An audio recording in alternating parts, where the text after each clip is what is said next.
Assalamualaikum warahmatullahi wabarakatuh. Waalaikumsalam warahmatullahi wabarakatuh. Oke, di sini kelompok kami akan menjelaskan materi tentang APBN dan APBD. Sebelumnya perkenalkan, saya Agung Prasetyo sebagai moderator dan juga saya Jadi kawan. Oke, sebelum kita memulai ke materi, kelompok kami ada jargon. Ya.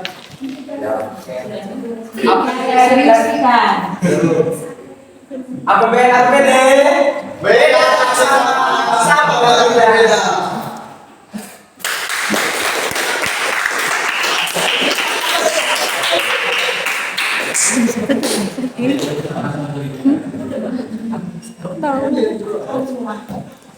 Nah, di sini kita akan masuk ke materi APBN.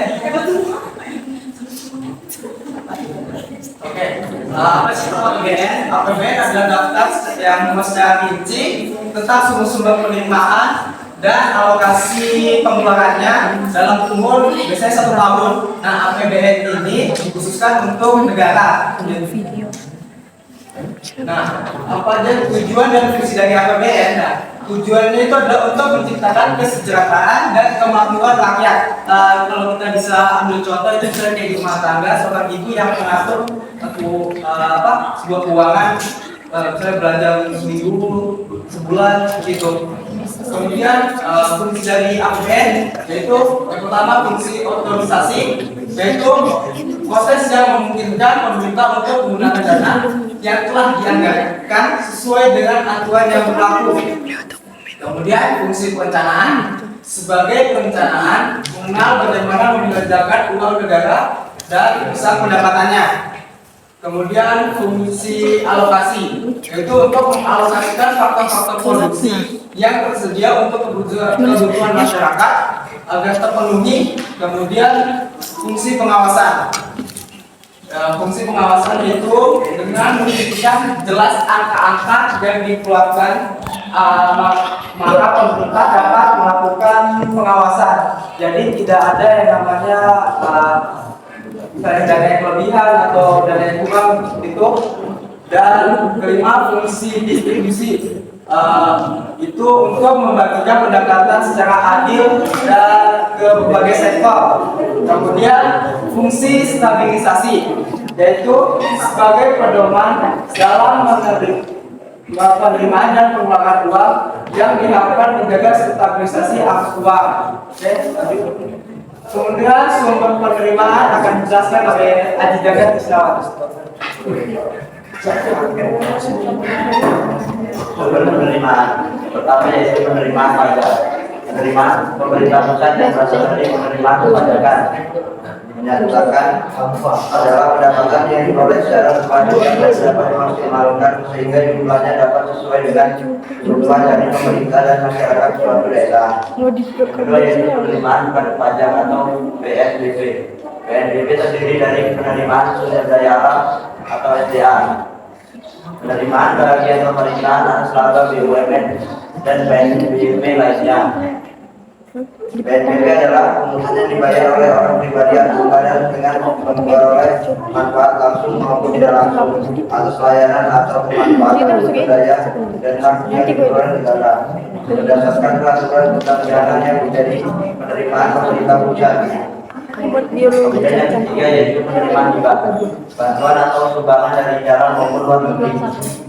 Penerimaan hibah adalah setiap penerimaan negara dalam bentuk devisa yang dibiarkan rupiah, barang, jasa dan atau surat berharga yang diperoleh dari pemberi hibah yang tidak perlu dibayar kembali, yang berasal dari dalam negeri atau luar negeri. Selanjutnya APBD yang dijelaskan oleh Artika dan Miskin.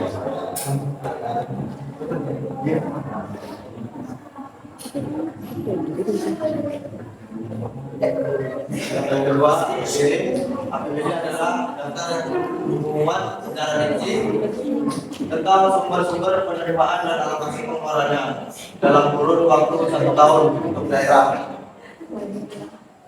Tujuan APBD yaitu membantu mencapai tujuan fiskal dan meningkatkan koordinasi antara bagian dalam lingkungan pemerintah dan daerah. Fungsi APBN akan dijelaskan oleh Anda.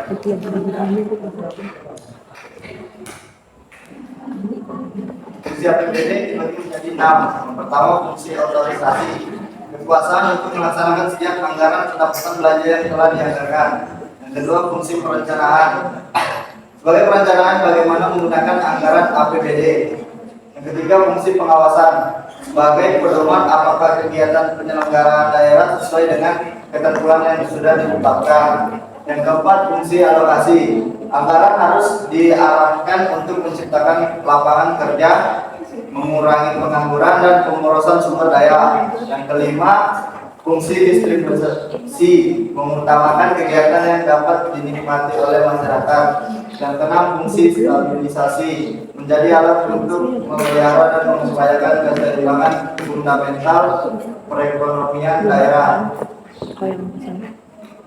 Sumber penerimaan dibagi menjadi 3. Yang pertama, pendapatan asli daerah atau PAD. Pendapatan yang dipungut berdasarkan peraturan daerah, contohnya pajak daerah, retribusi daerah, retribusi perizinan. Yang kedua, dana perimbangan dan dana yang dialokasikan kepada daerah untuk mendanai kebutuhan dalam rangka kegiatan pelaksanaan